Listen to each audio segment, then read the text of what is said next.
Hello guys, it's the International Guy here. I know I haven't posted in a while, so I figured I'd post a longer video for the first time. I've been bored today, so I figured I'd write down the complete history to my knowledge of the International Harvester Company. You guys can feel free to correct me in the comments. I do know one mistake that I've made. The Farmall 1466 was not included. I'm sorry to people that have that tractor. I guess I just forgot to include it. Alright, I hope you guys enjoy. The International Harvester line of tractors was established in 1923 and ended in 1984 when the stock market crashed due to milk being made in Canada now. The first series for the International Harvester Company was the Farmall F Series. The first tractor in the lineup was the Farmall Regular. It was only sold in a narrow front configuration for cultivation. Then came the rest of the lineup, the F12, the F20, and the F30. These were mostly similar to the regular, but they had an enclosed steering column and a smooth axle instead of a step side.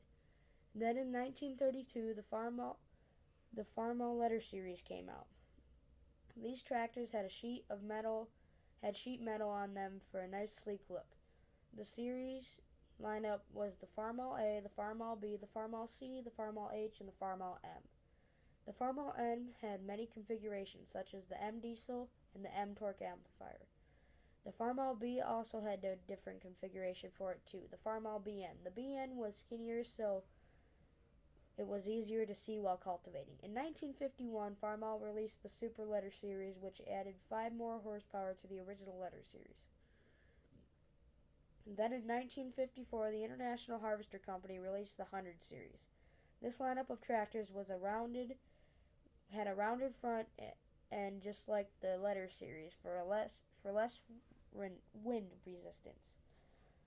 The 100 Series lineup was the Farmall Cub, the Farmall 104, the Farmall 140, the Farmall 200, the Farmall 250, the Farmall 300, the Farmall 350, the Farmall 400, and the Farmall 450. This lineup was pretty consistent with the configurations, except for both the Farmall 300 and the Farmall 350 had utility configurations used for more compact jobs such as plowing snow or doing road work. Then in 1957, International Harvester completely redesigned the 100 Series, giving them new engines such as the Detroit Diesel D282 and the gas motor C361. This lineup of tractors was also the first to ever feature the iconic International Harvester boxy nose, which would be on all the tractors until the company's demise. This tractor lineup consisted of the Farmall 404, the Farmall 460, the Farmall 504, the Farmall 560, the Farmall 574, and the Farmall 660. All of the tractors in this lineup had the option for a utility configuration. Then in 1963, the International Harvester Company released the iconic 06 series. This series of tractors consisted of the Farmall 706, the Farmall 806, and the Farmall 1206. Fun fact, you guys know this from my other short.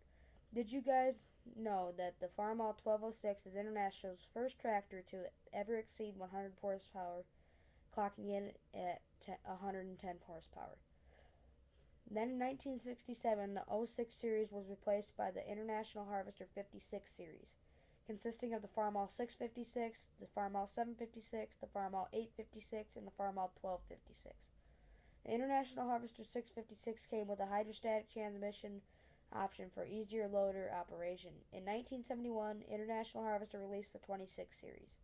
The lineup of that series was the Farmall 826 and the Farmall 1026. In 1972, International released the 66 series, including the Farmall 666, the Farmall 866, and the Farmall 1066, and I'll include the Farmall 1466. The Farmall 1066 had many transmissions, which you guys know from my other video, including power shift and hydrostatic. Then in 1976, International Harvester released the 86 series, which consisted of the Farmall 886, the Farmall 1086, the Farmall 186 Hydro, which is very rare, the Farmall 1486, and the Farmall 1586. Later, to add on to that, they made the Farmall 1468. In 1981, the International Harvester Company released their final series of tractors, the 88 series.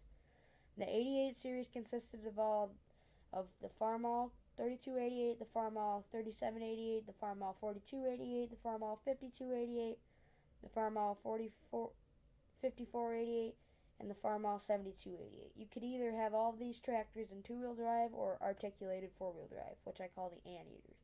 In 1984, due to bankruptcy, the International Harvester Company sold the tractor division to the J.I. Case Company and made what we know today as Case International. In the fall of 1984, the International Harvester Company sold off the truck division to a company called Navistar. And this company is still in business today and still makes international semi-trucks. In this essay, I have walked you through the complete and crazy history of the greatest tractor brand to ever become, the International Harvester Company, LLC. I know it may have been cringe in some parts, guys. I've worked on it for a long time. I just hope you guys enjoyed, and I will see you in the next one. Have a good one.